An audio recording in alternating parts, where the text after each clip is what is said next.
So I've always believed that if you want to be an outstanding leader in your life, you have to start leading yourself. You have to start learning how to be an effective leader within your own mindset. And that essentially for me is managing that inner language that comes into your mind. But there are times in our lives when we are going through some challenges, or times in our life where, we start self-sabotaging ourselves. We start allowing the dry rot to set in. We start allowing and giving freedom to that language inside our head that tells us that we're not good enough, that tells us that we're not worthy of achieving the things that we need to achieve, of pursuing our dreams, of being the very best versions of ourselves that we deserve to be. And it starts off with little tiny little thoughts. You'll get up in the morning and you tell yourself, I really don't want to face the world today, or I want to stay in bed today, or I don't want to step outside the door today, or I don't really want to do any work today. And you end up watching Netflix all day long because you don't want to face up to this challenge that's there. And sometimes this challenge is not that big. Sometimes this challenge is, I don't know, you might have something difficult going on at work, some challenge going on at work, some difficult project at work, or maybe you've fallen out with somebody, maybe your relationships aren't quite where they need to be. So what we do, and it's very easy for us to do, we get into this mode of becoming the victim. And when we get into that victim mindset, we start feeling very, very sorry for ourselves. So we start doing tiny little things. They're so tiny that we don't even notice them. They're so tiny, like, not getting out of bed, not jumping out of bed every single morning like you would normally do.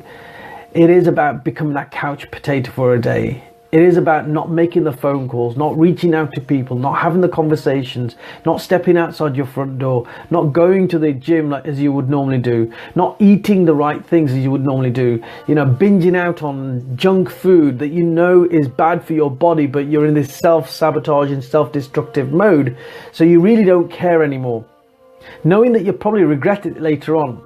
You'll regret it when you've put some weight on, you'll regret it when you feel sluggish, you'll regret it when you know that you've not been productive in the day. But at that moment in time, you really don't care, because the tiny little thought that comes into your mind, I'm just going to have some chocolate.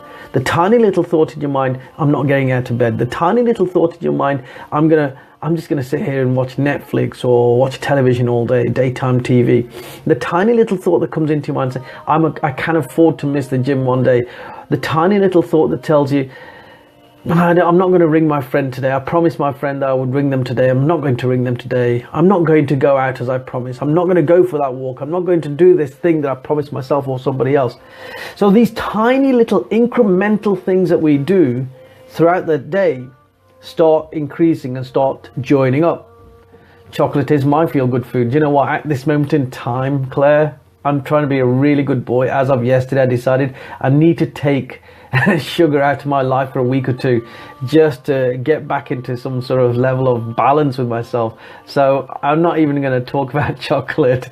Claire, good to see you. Connie, thanks very much for joining us. Carol, good to see you. Sam, good to see you. Yasmin, good to see you. Ellis, thanks for joining us. Jazz, Taj. So guys, this is where the dry rot sets in. Now, it might seem like tiny little things at that moment in time, those tiny little things that we're not doing, or we're doing that are not good for us, and in isolation, each one of these things look tiny. Hey Julie, good to see you. Long time no see. Asha, good to see you. Those tiny little things seem inconsequential at that given moment in time, but when you start putting them together, you've actually got dry rot setting in. Dry rot setting in, and you know what happens when dry rot sets in? The infrastructure of your surroundings crumbles. When dry rot sets in, the foundations start becoming really weak. Your building becomes really weak, and if you don't do anything about dry rot, eventually it leads to collapse. Eventually it leads to destruction, and that's exactly what happens in life. So if you really want to protect yourself, if you really want to continue to grow and have a successful life, a life that you're not going to regret, you really need to be vigilant on those tiny little thoughts that come into your mind. And this is inner leadership for me. Inner leadership is, I used to be a police officer, so I'll talk in a police kind of language. Inner leadership is about policing your mind. Inner leadership is about completely being conscious in your mindset and being aware of the thoughts that come into your mind and aware of the emotions coming into your mind. Now, this is not me saying, you know what, when you feel a bit angry, push it to one side. When you feel sad, push it to one side. I'm not saying that, because all of these emotions, the whole range of these emotions are natural for us. So it's natural for us to feel frustrated, feel sad, feel angry, feel elated, feel happy. All of these are natural emotions, but are we noticing them? That's the issue. So I would say pay attention to what's going on inside your head. And these emotions are all rooted in some thought that's deep within our mindset, our psyche. So all these tiny little incremental things that you allow yourself to do in a day, that not getting out of bed, that not doing the task that you promised yourself that you would do, that not eating healthily that you promised yourself you would do, so you self-sabotage by eating complete and utter junk.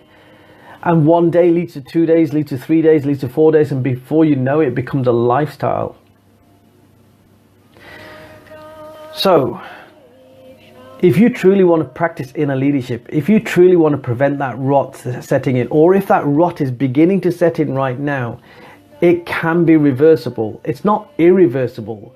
You can't give up right now. You can do something about that. And my very short Facebook Live today is all about being a police officer. Being a police officer to yourself, being a leader to yourself. Every single one of us, at given points in our life, if we are influencing other people or influencing circumstances, we are practicing leadership skills. So it's, in essence, every single one of us is a leader. And if you are a role model to somebody else, or if you're an influencer to somebody else, then would you want to leave a legacy, a footprint with that person, the impact that you're having on a person that's going to be a positive one? And if that is the case, if you do want to leave a positive footprint with somebody else, a positive legacy, then you really need to master the leadership that you're displaying. So go within yourself. Start looking, start searching for, start policing the inner essence of who you are. The thoughts that you're having. The thoughts are leading to the emotions that you're feeling. And a great gauge that you're not having healthy thoughts is perhaps that your emotions aren't where you want them to be. If you're having emotions right now or feelings right now that you're not happy with, that are not making you feel good, then behind those emotions is a thought. What is that thought behind that? This is about going in deeper. And so many of us just look at the surface of the emotion and we give into the emotion, or we look at the surface of a thought and we don't go deeper into that thought. We don't get to the root cause. More often than not, what we tend to do in life is walk around and put elastoplast on everything. We put sticking plaster on everything, hoping that it's going to sort itself out. Well, do you know what? You try putting a sticking plaster over a burst pipe. It might fix it for a few moments. Maybe you might even get away with a whole day of it. But eventually, that water pipe is going to burst again. You'll never completely resolve it until you fix the water pipe. And it's no different with your thoughts. What are your thoughts right now? What are the thoughts in your life that are leading to the dry rot that exists? And can you really afford for that dry rot to completely set in? Can you afford for that dry rot to allow your life to crumble into despair? Can you allow your life to go backwards to a point where you're going to regret it even more by not taking action right now? And the answer is pretty simple. Well, the philosophy behind it is fairly simple. The philosophy behind it is about policing your mind. It's about searching the inner essence of your mind. It's about having that conscious inner conversation that you have with yourself, rather than allowing that conversation to be unconscious. Rather than responding to everything with a sense of emotion, try to put a bit of logic behind it. Try to be a bit more conscious with what you're thinking, and therefore the actions that you're taking. But for me, it really is about being aware, being in a state of awareness. And if you have a dream or an aspiration and you're waking up every single morning, putting yourself into autopilot, you're probably not going to move towards your dream. You'll only move towards that dream when you actually start being conscious. And in order for you to be conscious, you need to be in control of your thoughts. or you need to have some gauge of your thoughts at the very least. And if you are going through some tough times in life or a challenge, big or small, and that language is creeping in, that language is not going to do that situation make that situation any better. So at the very least, start managing that language, and perhaps your circumstances might improve that tiny little bit. But if you're having those tiny little destructive thoughts throughout the day that are leading to inaction throughout the day, or bad action throughout the day, destructive action throughout the day, collectively, when you put them all together, that is not good. Collectively, when you put them together, is a start of dry rot kicking in to your life. You wouldn't, if you saw dry rot in your house right now, what would you do? You call in an expert and you do something about it. And yet, we think it's okay to walk around in life and allow that dry rot to kick into our lives. It makes no sense. So start being more aware. Start being that handyman, that DIY expert, that specialist that actually starts fixing the dry rot in your life.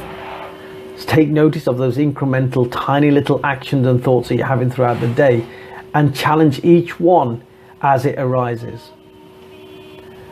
And you'll find that your emotions as a consequence might change as well. Now, every now and then it is okay. It is absolutely okay for you to allow yourself to feel negative, feel tired, feel frustrated. And you know what? I still feel frustrated and I still get annoyed at certain things. And it's completely natural, because these are the full range of emotions that a human being has. It's a full range of thinking that a human being has. But the difference is, when I have those feelings and those thoughts, I say to myself quite consciously, I'm going to allow myself to feel like this for X amount of time. But after that, I'm going to snap out of it. And then after that, and perhaps even during the time that I'm feeling like this, I introspect and I have a conscious conversation with myself. And if these thoughts are just coming through, I try and challenge every single thought, and I look for evidence behind that thought. If that thought is a negative thought, a limiting belief, or a something that's really impacting on me in a negative way, I start challenging it. I look for the evidence. Is there any evidence to support that thought? And if there's not, I put it to one side and look for the positive evidence for the positive thought. That would be the complete opposite of it. So when you start being conscious of your thoughts, this is the kind of stuff that you can be doing. And it is really as simple as that. It is no more complex than that. There is nothing that I say that is rocket science. It really isn't. But it's about taking the necessary action. It's about being alert in your life to practice this art of inner leadership. And everyone has got it. Everyone can do it. And sometimes all you need is a bit of guidance. I hope today's Facebook Live was useful for you. I look forward to seeing you at the next Facebook Live. God bless you all. Thank you very much for joining me yet again. And I look forward to seeing you on the next Facebook Live. Bye-bye now.